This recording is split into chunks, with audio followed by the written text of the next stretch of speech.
ఈరోజు కవిత గారి case list అవ్వడం జరిగింది కోర్టులో. ఈడీ అండ్ సిబిఐ రెండు మ్యాటర్లు లిస్ట్ అయినాయి. సిబిఐ నిన్న సాయంత్రం 5 గంటలకు సుమారు 5 గంటలకి వాళ్ళు కౌంటర్ ఫైల్ చేయడం జరిగింది. అది మాకు సర్వ్ చేశారు, రికార్డ్ మీద కూడా రాలేదు. వకాలత్ వేయకుండా కౌంటర్ ఫైల్ చేశారు. ఇది ప్రొసీజర్కి విరుద్ధం. అయినా కూడా దాన్ని యాక్సెప్ట్ చేయడం జరిగింది. మేము కూడా దాన్ని యాక్సెప్ట్ చేసి ఆర్గ్యుమెంట్ చేద్దామని అన్నప్పుడు ఈడీ వాళ్ళ కౌన్సిల్ ఏఎస్జీ రాజు గారు వచ్చారు. ఆయన వచ్చి టైం అడగడం జరిగింది. వాళ్ళు వచ్చి టైం అడిగినప్పుడు counter is about to file, pipe లైన్లో ఉంది అన్నప్పుడు జడ్జి గారు కూడా సీరియస్ అయ్యారు. ఈ కౌంటర్ ఫైల్ చేసే పద్ధతి ఏంటి, ఇంత డిలే ఎందుకు అవుతుంది? ట్యూస్డే రోజు నోటీస్ ఇష్యూ అయింది. ట్యూస్డే రోజు 3 టైప్స్ ఆఫ్ నోటీస్ సర్వ్ చేయడం జరిగింది. ఇన్వెస్టిగేషన్ ఆఫీసర్కి, స్టాండింగ్ కౌన్సిల్కి, సెంట్రల్ ఏజెన్సీ డిపార్ట్మెంట్ అని ఉంటుంది సుప్రీంకోర్టు కాంపౌండ్లో, ముగ్గురికి సర్వ్ చేశాం. అయినప్పటికీ వాళ్ళు కౌంటర్ వేయలేదు. So Sisodia matter is already covered matter. Kavitha గారికి సేమ్ మ్యాటర్ అప్లికబుల్ అవుతుంది. తన మహిళ, 45 సెక్షన్స్ తనకి స్ట్రింజెంట్ కండిషన్స్ అప్లై కావు. అయినప్పటికీ వాళ్ళు డిలే టాక్టిక్స్ ప్లే చేస్తున్నారు.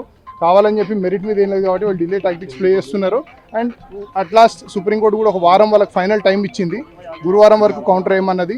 మా రిప్లై ఫ్రైడే లోపల ఏమన్నారు.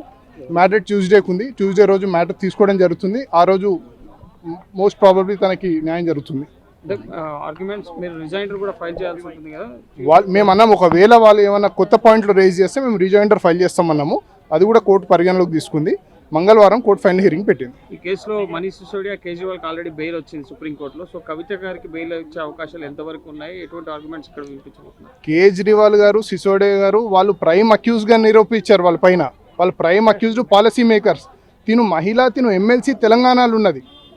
సో దేర్ ఫోర్ వాళ్ళకే బెయిల్ ఇచ్చినప్పుడు అసలైన పాలసీ మేకర్స్కి, ఈవెన్ అకార్డింగ్ టు దెమ్ అసలైన వాళ్ళకే బెయిల్ ఇచ్చినప్పుడు అసలు తన మీద ఏం ఆరోపణ లేదు, తనకి ఎటువంటి సంబంధం లేదు ఈ కేసుతో, తనకు ఖచ్చితంగా బెయిల్ వస్తుంది.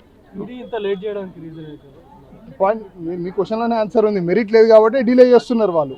Merit they can't argue, that's why they delaying. Case diary already high court, trial కోర్టులో సేమ్ బెయిల్ మ్యాటర్స్ పైన మేము అది కూడా చెప్పాము. హైకోర్టు కౌంటర్ ఉంది, తీసి చదవండి అని. వాళ్ళు అప్పటికి నిరాకరించారు. They want to delay the case, that's it. Okay.